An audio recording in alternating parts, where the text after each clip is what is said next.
The Seventh Tower by Garth Nix. Book 6, The Violet Keystone. Chapter 29. As Tal fell, he grew strangely calm. He had fallen before, in darkness and cold, on another world. That had been the beginning of everything, in a way, and now maybe this was the end. Whichever way it went, it was the end. Maybe Adris wouldn't catch him, and he would plummet to his death, or the wind would take him out of the eye, into the reach of the whirling destruction of the old Camsol, or Sharacore would laugh and slay him in an instant. But he would have done his best. His father would be proud, he knew, and his mother. And not just his parents.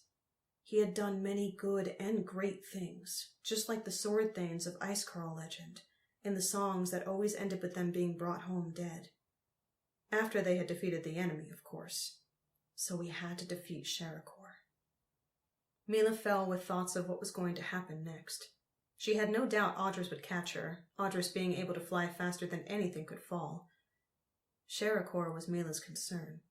He had surprised her in the Chamber of the Veil with an attack she could not counter.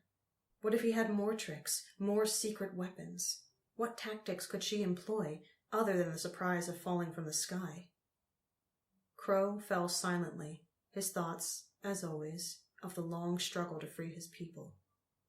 Fashnik was no more, but the Hall of Nightmares still stood. The Chosen would be defeated by the Icecarls, and he trusted the Icecarls to stand by their word. But the greater danger to the Underfolk was themselves. They had been held in servitude so long that it would be hard for them to come out of it. But there were free folk to help them, provided that Sharacore did not win and kill everyone. Perhaps, he thought, what the Underfolk needed most of all was something, or someone, to believe in. So they knew that an Underfolk could be the equal of any Chosen. Malin fell with the mental discipline of a crone. She emptied her mind of all thoughts and simply acted as a recorder. This was an experience all the crones would wish to share, and she only regretted that she could not reach the others to share it immediately. But if she survived, many would want to walk in her memories, to see Einir, and to fall 40,000 stretches down the eye of a whirlwind. The next thought all four of them had was overwhelming relief as strong cloud arms closed around their waists. They were still falling, but under control, Adris holding Tal under one arm and Crow under the other. Audris with Mila and Malin clutched close to her chest. The roar of the air rushing past and the constant din of the whirlwind made it impossible to talk as they fell, even if they had wanted to. Every now and then, someone would gasp as they looked below, and it seemed as if the eye had narrowed too much for them to get through, but a few seconds later, they would find that it was all an illusion. The eye did narrow, but it was always at least 100 stretches wide, which looked like nothing from very high above. They were falling for so long that it was a surprise when they suddenly saw the rocky spire that was the heart of the old Camsol and the desert ground below it.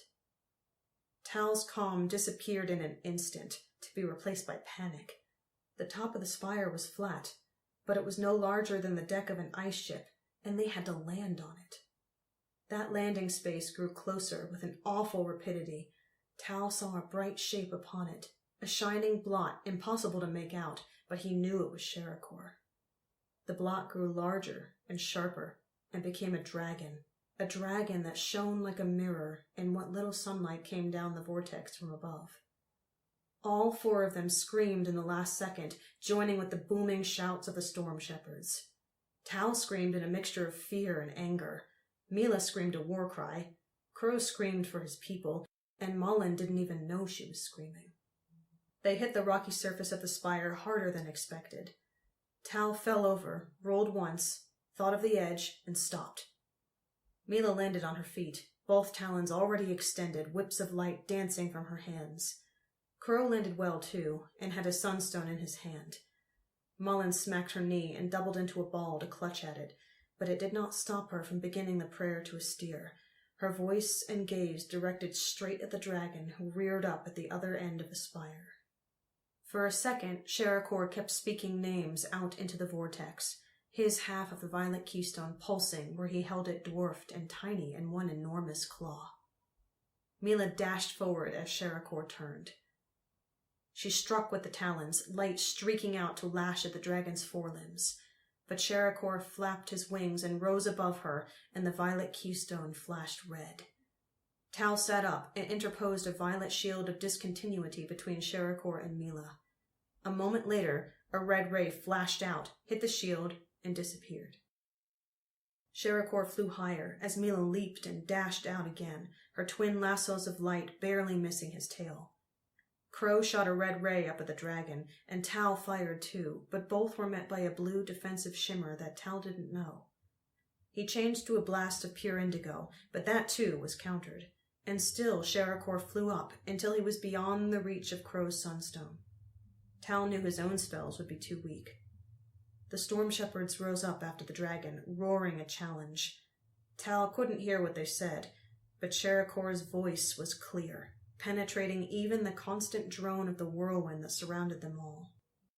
Emekis gestel arakadras gestel arakodres. The storm shepherds screamed. Both stalled, hanging in the air for an instant. Then they dropped, as if they were suddenly made of stone rather than cloud.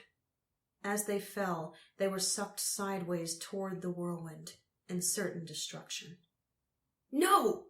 screamed Tal. He raised his sunstone, and without thinking, sent out 2 shimmering clouds of pure violet.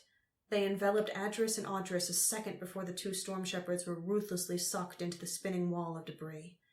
The violet cocoons were visible for a moment, then they were gone. Tal had no idea what he had done, whether it had worked, or if Adris and Audris had survived. He had no time to think about it either, as Sharacore sent a beam of indigo into the whirlwind, plucked out a giant, jagged stone, and sent it hurtling down toward them. Once again, Tal acted instinctively. He made an instant hand of light from pure violet and tried to slap the missile away, at the same time that Crow hit it with a red ray of destruction. But the hand was too weak, merely deflecting the rock, and the red ray only scored its surface. The rock hit the edge of the spire and splintered into thousands of pieces of deadly shrapnel. Everyone threw themselves to the ground, and Tal just managed to raise a shield of discontinuity in time. Even though they weren't hit, the missile had served as a distraction. Sharacore followed the missile down, swooping with his wings folded, only spreading them to break at the last second. He struck Tal in the back with a foreclaw as the chosen boy sprang back up, and knocked Mila over with a sweep of his mighty tail. Crow managed to roll aside from the dragon's other claw, and Mullen was ignored as she lay on the edge of the spire, still bravely chanting the prayer to a steer. Tal felt blood running down his back as he struggled to turn over. But Sharacore was too quick, and even as Tal got free and raised his hand, the claw came smashing down, pinning him to the rock. Mila was pinned too, caught in the rapidly tightening coils of the dragon's tail, the talons of Danir held too close to her own body to be used. Crow ducked under the dragon's body and fired a red ray at point-blank range. But the beam splashed across the dragon's mirror-like scales, and Sharacore laughed. His mighty jaws snapped down as Crow stood fearlessly, firing ray after ray into the creature's open mouth. Crow ducked as the dragon struck. The terrible jaws closed, but not entirely on air. The hood of Crow's robe was caught. Sharacore lifted him up and twitched his head, and the free-folk boy was sent flying into oblivion. Tal closed his eyes, only to open them again a moment later as Mullen's voice rose to a shout on the last word of the prayer to a steer, and the weight on his chest disappeared. The dragon had vanished. In its place was a man, or a man-like creature, for his skin was still mirror-scaled, and his eyes were the deep black eyes of Sharacore. He held the half of the violet keystone, which he used casually to fire a red ray at Mullen. The ray hit her as she rushed to attack, a lump of rock in her hand. The ray seared across her legs, and she tumbled over, almost to the edge of the spire. "Inconvenient," said Sharacore as he walked over to the crone and raised the keystone again.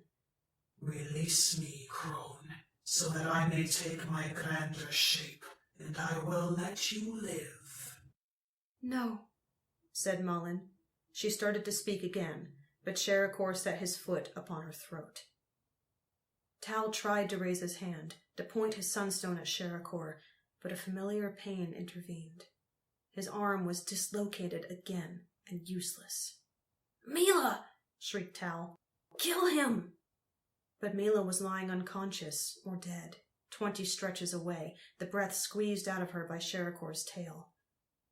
Tal reached across with his good arm, dragged his right hand across his chest, and started to pull off the sunstone ring. The movement attracted Sharacore's attention. He raised his foot from Mullen's throat and turned, his own sunstone flashing red. Tal screamed with pain as he jerked his useless right hand up so he could see into his sunstone. He summoned Violet and raised a shield as Sharacore's red ray struck. The red ray snapped off. Through the violet glow of his shield, Tal saw Sharacore stalk off to one side. Ignoring the pain in his shoulder, Tal rolled around as well and moved the shield just as another red ray snapped out. Sharacore laughed and began to walk back in the other direction. Tal groaned in pain and misery. Sharacore was playing with him, moving too quickly for Tal to be able to do anything but defend. But he had to do something. He was the only one left. Then Tal saw a slight movement from Mila. She was moving her head very slowly so she could see what Sharacore was doing, and she was looking at something behind him. For a second, Tal lost concentration and his shield wavered. Sharacore immediately fired a red ray and laughed again as Tal only just managed to get the shield back up. In that moment of lost concentration, Tal had seen something that gave him hope. Crow had climbed back up over the edge of the spire and was right behind Sharacore. The free folk boy had something clutched in his hand, but it was too small to be a knife, and Tal could not see his sunstone. Crow crept closer to Sharacore. Tal groaned again, louder, to distract Sharacore. If the Einirian turned now, he would blast Crow before he could do anything. Crow was 3 steps away. 2. Tal saw Mila tense. 1 step. Tal let his shield down and screamed, and Mila jumped up, shouting. Crow leaped upon the enemy, wrapping his legs around Sharacore's waist and his left arm around his neck, while with his right hand he smashed a small bottle into Sharacore's face, and a dark fluid splattered everywhere. Tal stared as a clear fluid dripped down Sharacore's face, and for that instant he wondered what Crow had done. Then he recognized the sickly scent of cave roach poison, poison that was death to touch. But was it still poisonous in Einir? Tal was answered by a scream from Sharacore, a scream that cut through all other sound, that intensified and grew louder and louder until Tal had to push his finger in one ear and grind the other against the stone to keep out the sound. Mila clapped her hands to her ears, the talons sending crazy lines of light around her head like a halo. The scream stopped as suddenly as it had begun, Sharacore scraping at his own face as he and Crow teetered on the very edge of the spire. But while Sharacore fought to wipe the poison away, the free folk boy did not. He fought only to take the sunstone from Sharacore's hands, and when he had it, he threw it toward Tal. As the sunstone flew through the air, Crow threw his arms back. Locked together with Sharacore, the two teetered on the brink, an image caught forever in Tal's mind. Then they fell, Crow's final cry cut off as the poison did its fatal work. "Freedom! Freedom!"